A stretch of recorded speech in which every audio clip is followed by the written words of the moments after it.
Hey everyone, welcome back to the Social Media for Mompreneurs podcast. I'm really excited for this conversation today because I think it's just a perfect timing to have this conversation because I think a lot of us are in this season, especially over the summer months.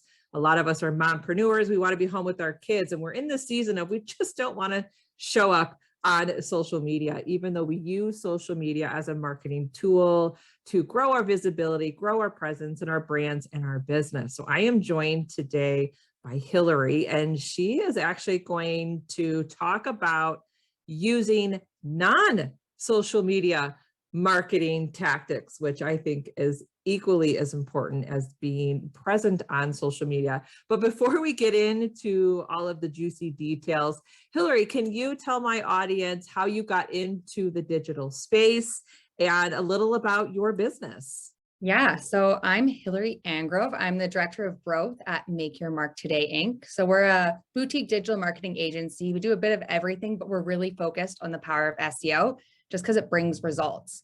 So I got into marketing about 10 years ago, and I was in digital marketing back when you had to really fight for your digital marketing budget because traditional marketing was still had its stronghold on companies.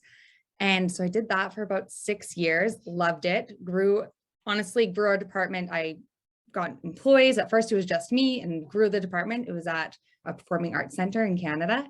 And yeah, and then I decided I wanted to follow my childhood dream of going to law school. So I had a little quick segue, as lots of us do. And so my boyfriend at the time agreed to move across the country with me, and I was going to pursue law school because for the child inside wanted to pursue that dream still, and worked in the law for about, I'd say, a year or two until I realized I missed marketing. I missed the creativity. I found in law, the only person that won at the end of the day was the lawyer, unfortunately, whereas you can really win for your clients in marketing or win for the company that you work for. So then I joined Make Your Mark Today with my now husband. And yeah, we went from there, and we have grown the business over the past 3 years, and it's been an exciting ride. And I think a lot of us have those many segues in our lives, and from what I believe, you also have a segue of you are soon to be a mom in sweatpants, yes. Right? Yes, I am soon to be a mom in sweatpants. So we are growing our family, and that's going to be exciting. And it also is a huge part of why I wanted to start my own job, create my own company, similar to you, right? Yes, I just wanted to create that space in my life and make my life work for me and not my work kind of control my life. And I think so many mompreneurs want that freedom and that flexibility when they start their own business. But you know this, it's not easy, right? There's a lot of ups and downs. There's not just one way to grow a business. And I think these days when people are starting their own businesses, the first thing they do is jump on social media, and they use social media to promote their business, grow their audience, which that is great. But at the end of the day, we don't own those social media platforms. So why do you think that mompreneurs need to take the time to invest in non-social media tactics? Well, what I've seen from a lot of clients that have come to us is there's extreme burnout on social media. It demands a lot of you. You're having to create content day in and day out. And if you take a break, so say you want to go on vacation with your kids and you want to be offline, you can't, because the algorithm is then going to work against you. So that's the biggest thing I hear about social media. And social media is amazing. I'm not here to bash social media at all. For middle of the funnel, trust building, it's the best. It's the most amazing place. But for top of the funnel, bringing in those new clients, it's such a noisy space now. It wasn't 10 years ago when I started. You could become a hard hitter pretty quickly. But what I've seen now, and a lot of our clients that we work with have an amazing social media following, but they're like, so how do I get new people? How do I broaden that base that I have right now? I want to speak to new audiences. And those hashtags aren't working anymore. Following the dancing in front of a camera to the trending sound isn't working for me anymore. No one's seeing my videos. but the people who are on my channel are engaged, but I want some new people. So I can actually provide information that is useful to my brand, kind of that's authentic to me, instead of dancing to those trending videos. So let's find another way to get that top of the funnel, to get you away from that inauthentic social media trend, I guess, follower gathering. And that's why we focus on SEO. So search engine optimization, and it's really using your website to bring in customers through your website, but you can't really build trust with a website. And I understand that. So then social media comes in and you build trust with social media. I love that. And I'm glad you brought up the whole like website, because I am, as you know, I'm a proponent of social media and I love Instagram and just teaching people how to create content for Instagram, get the visibility.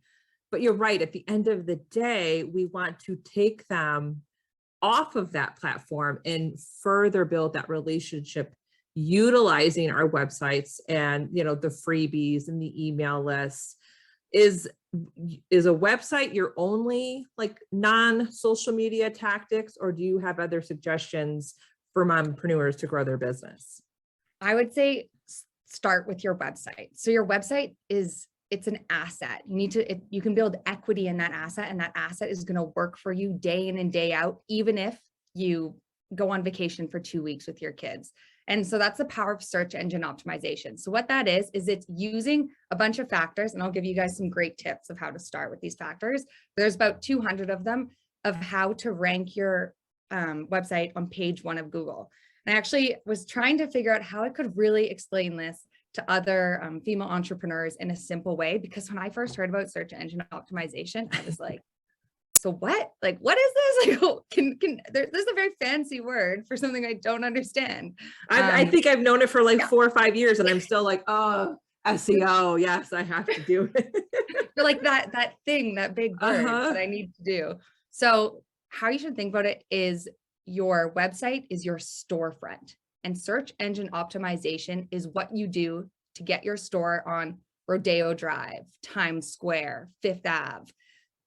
If you do it right, if you build your website and work on your website in the right way, which is search engine optimization, then you're going to end up on that really high traffic street, and you won't need to work so hard for people to come in, because there's already people on Times Square. They're going to come into your store, whether or not you're doing social media, putting out flyers. I'm trying to think of other things people do in stores, but that's what your website is. So how would someone start? Like, let's just take, for instance, that, you know, someone is starting a business and they have a social media presence. They got Instagram, they got Facebook. Maybe they started a Facebook group and they got the Facebook page, and they're just like starting to pump out content. Where does someone start because when we say like, oh, you need SEO on your website, that's daunting to think about, especially as someone who is experienced in business. Where does SEO really count? Because I hear that all the time. You want to get ranked on Google. You want to get ranked on Google. Well, that's great. But like, what does it actually look like? Like, can you break it down where start here first, get that really good, and then move on to here? Yeah. So we're going to go back to the store analogy, because I find it's the easiest way. Is you want to have your store organized, clean, up to date or modern, and you want it to make it easy for word of mouth about your store to spread. It's really, the online world is just trying to replicate the real world, and people aren't going into stores anymore. They're going to websites. Mm-hmm. So by organized, you should look at your website and be like, where's the cashier? And that, by cashier, I mean call to action. So what's your call to action? Is it book a call with me, buy my t-shirt? Whatever that is, it needs to be really clear and easy to see, because you're not going to put your cash register in the basement of your floor level store, right? It's going to be right center front. And you also want to be organized in a way that people are used to navigating a store that way. So the About Us page, do you have one? Is it clear? Where is it? Is it where most people have it? The Contact Us button, where is that? Is it clear? Go to your competitors, like your hard-hitting competitors. How are their websites organized? Make sure yours is organized that way. And I'm a creative lady, and when I first got into SEO, it was a little disheartening. I was like, ooh, I'm gonna make this fancy, and I'm gonna put a slider here, and I'm gonna do that and do this. But that's not going to help you get your website seen on page 1 of Google, nor is it going to help you get people converting on your website, because they're not going to be able to figure out where things are and what to do. So just make it stupid simple for them. And so that's organized. And then next step is to make sure it's clean. And by clean, I want you to go through your website and make sure every link works. So if you've ever outlinked to anyone, there's a huge chance that they've changed their website. They've changed their domain, changed their URL, and you want to make sure that nothing is broken. Because imagine in a store, you're like walking down a hallway and you get to a door and it's broken and you're stuck in that hallway. We got a 404 error, brutal. So when Google is choosing to bring someone's website up on the rankings, they're looking at all these things. Their algorithms are looking, seeing, is this user friendly? Is it clean? Are you sending people to broken links? And make sure you have links, because your store needs to be informative. So send people out to other information. Don't be afraid of sending people other places if it's related to your own store, your own website in some way. So that's organized and clean. And then a third one is updated.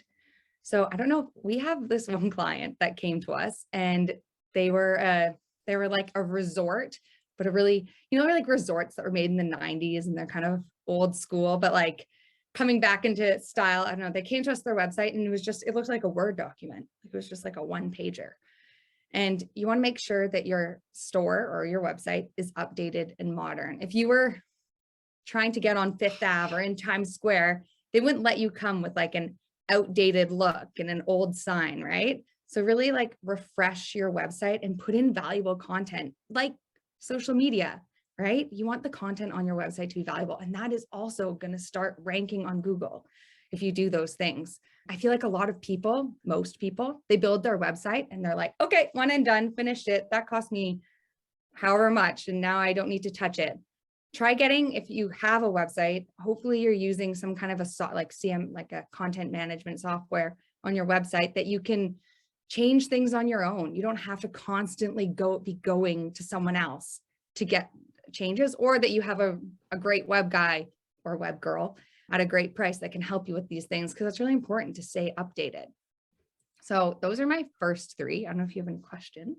So it was organized, clean, and updated. And update. So those are your 3 main ones.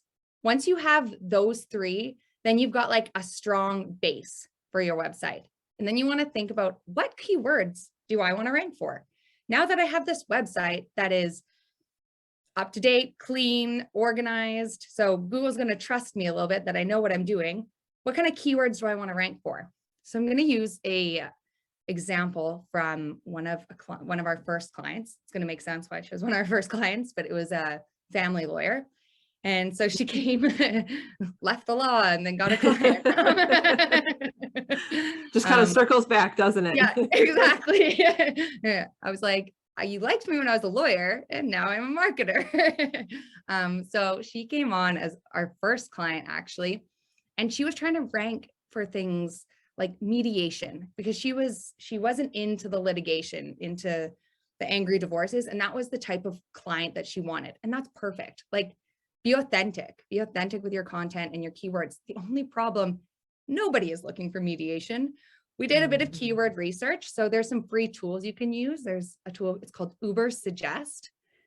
So if you want a free tool to do some keyword research, and it'll walk you through it, and you can see what keywords your own website is ranking for, and it's free. So it's a great place to start, Uber Suggest. And we use some of the paid software. It's called Ahrefs. But we looked into mediation. No one is looking for it. And she'd been building this website for the term mediation. So that's when you want to start looking at, okay, what does my industry say? What are my colleagues saying? But what is my audience really looking for? People are looking for divorces.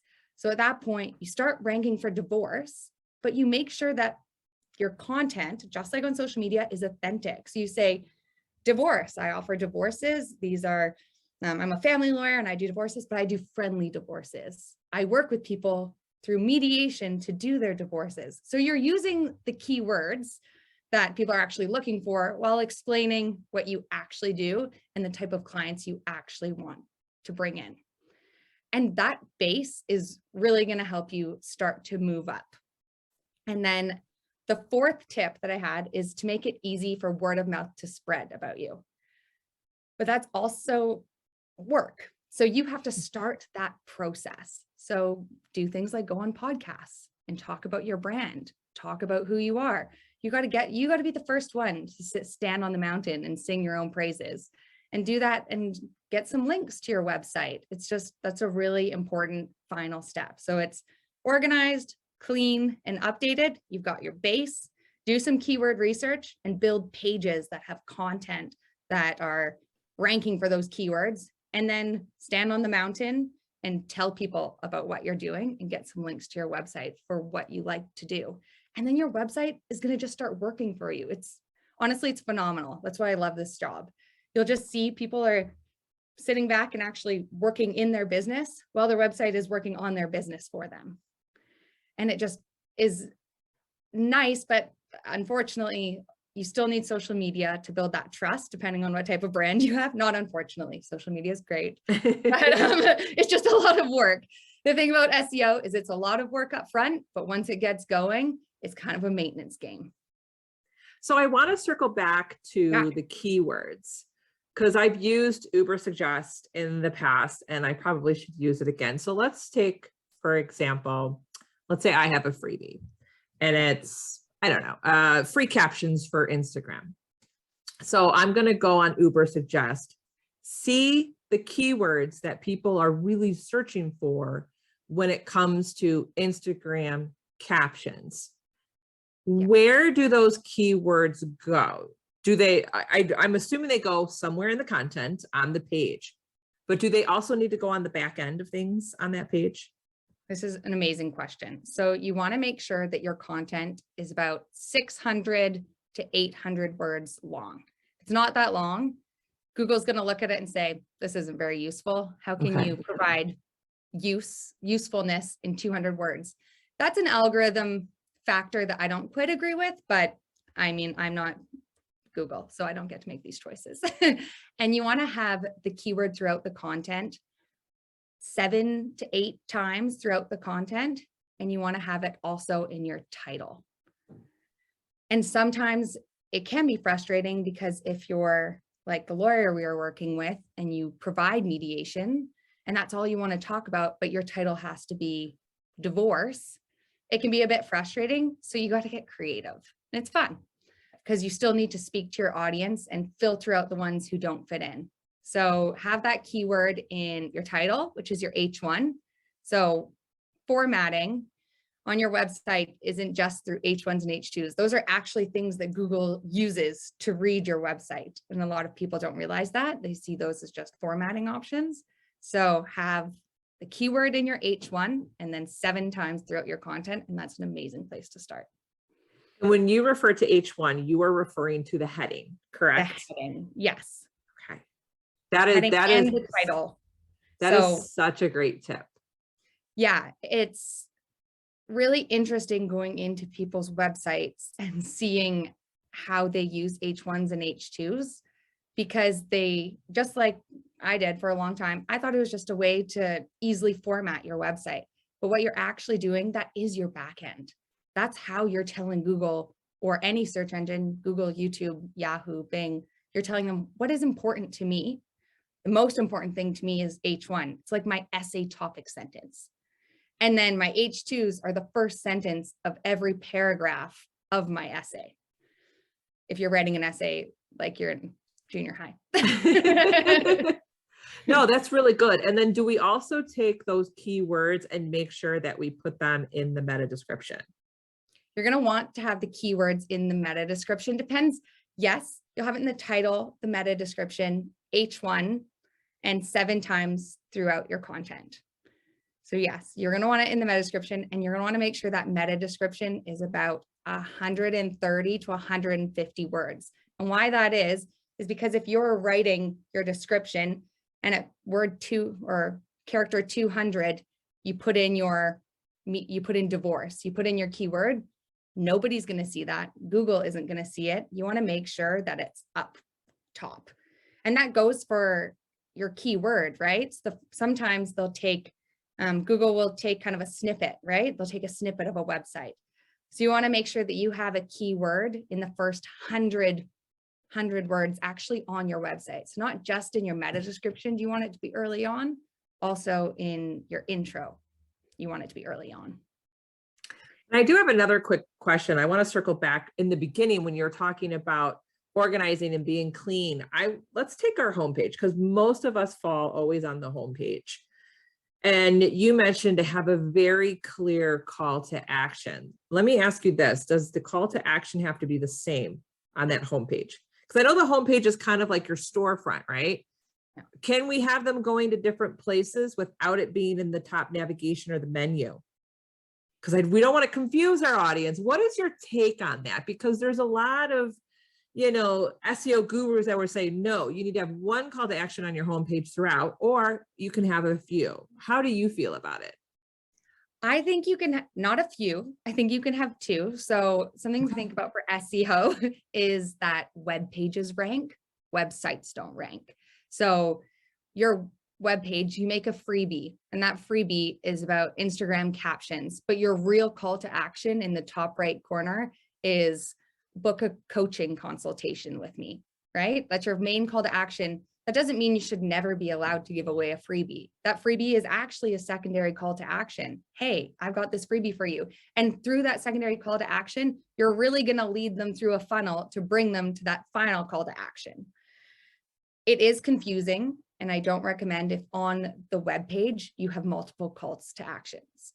But if you have a call to action in your top right menu, that is kind of your holy grail of call to actions, it's okay if it's there. And then you also have a freebie. And freebies, like I said, I'm talking today about top of the funnel. Freebies are an amazing middle of the funnel strategy. Like, it's a great way to use SEO to, again, build your list, build that trust, create those followers. And for some people, that's follow my Instagram, go to my Facebook page. That might not be their primary call to action. When someone comes to you as a cold lead through Google, lots of times they're not ready to buy right away, unless they're looking for like a massage therapist nearby. They're not really looking to buy in that instant. So you want to find ways to warm them up. And that involves having a secondary call to action. At least that's my take. I know there are multiple takes on that question. Yeah. No, I mean, I think that was a great idea to have that first call to action. Is obviously we want them as clients or customers, but having that second call to action to warm them up to who we are and getting them the freebie, getting them on our list. Then they're on our list. Then of course, through our list and our email campaigns, they're going to click a link and go back to our website about something else, like a post, a blog post, or whatever. So that was such great information in such a short amount of time. Hilary, you gave us some really great information. But do you have any resources available? Because I know we're going to have a lot of listeners who are like, okay, I need to get my SEO under control. Where do I begin? Do you have a resource you can share?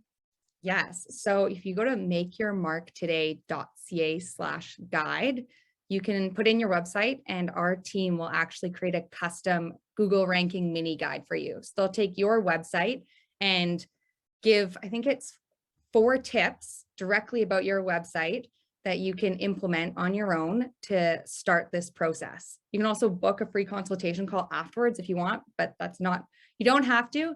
It's really great. You can find out what organic keywords you're already ranking for. What is your lowest hanging fruit to really start the SEO process to grow your website? That is really cool. I've never heard of anyone offering that resource. That's awesome. So Hilary, what I'll do is I'll make sure that all of your information are in the show notes for our listeners, but let our listeners know where they can see your work and get in contact with you. Yeah, so go to makeyourmarktoday.ca and you can find a bunch of information about what we do here at MYMT and get that mini guide. This was such a great conversation, Hilary. I'm really glad that we talked about the non-social media marketing tactics, even though we still love social media, but it's a really good idea to make sure that basically you have all your bases covered. So thank you so much for being on the show today. Thanks so much. I really enjoyed it.